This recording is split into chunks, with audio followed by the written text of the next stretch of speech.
আশ্বিন মাস মানে বাঙালির কাছে উৎসবের সমাহার।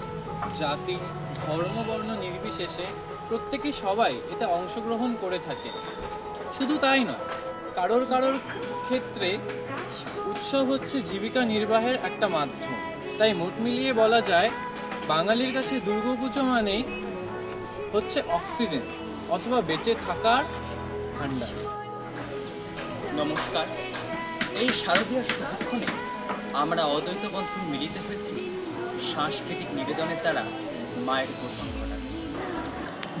শ্যামলকান্তি দাশের লেখা পুজোর চিঠি।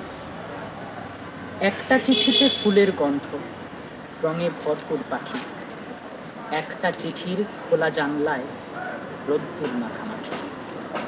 একটা চিঠিতে নীলচে কাগজে শিউলি ও কাশফুল। খেয়াল খুশির ছোট্ট নদীটি কুলুকুল কুলুকুল। একটা চিঠিতে গিজ গিজে ভিড়, মাথা উঁচু ঘর বাড়ি। একটা চিঠিতে কু ঝিকঝিক রেলগাড়ি রেলগাড়ি। একটা চিঠিতে ভোরের আকাশ ফুরফুর করে হাওয়া। একটা চিঠিতে হাওয়াই জাহাজ দূরান্তে ভেসে যাওয়া।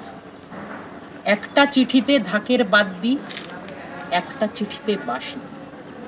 একটা চিঠিতে কবিতা ও গান বেজে ওঠে পাশাপাশি।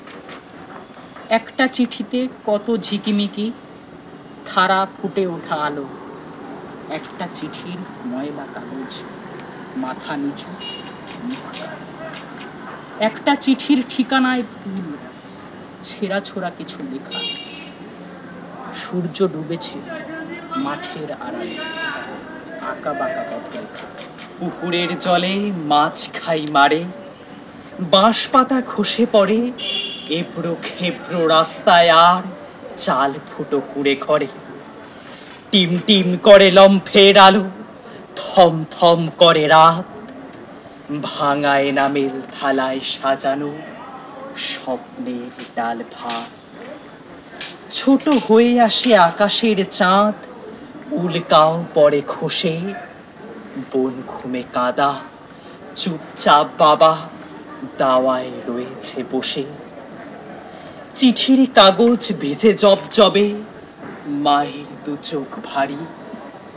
পুজো এবার আমার জন্য কিনিও না আর শাড়ি। বাবার জন্য ফতুয়া কিনিও, বোনের জন্য জামা। ঝুমাকে ফিতা ও চুড়ি দিয়েছেন তোমার বিনোদ মামা। এবারে গ্রামে আর পূজা হইবে না, গ্রাম নাই গ্রামে আর।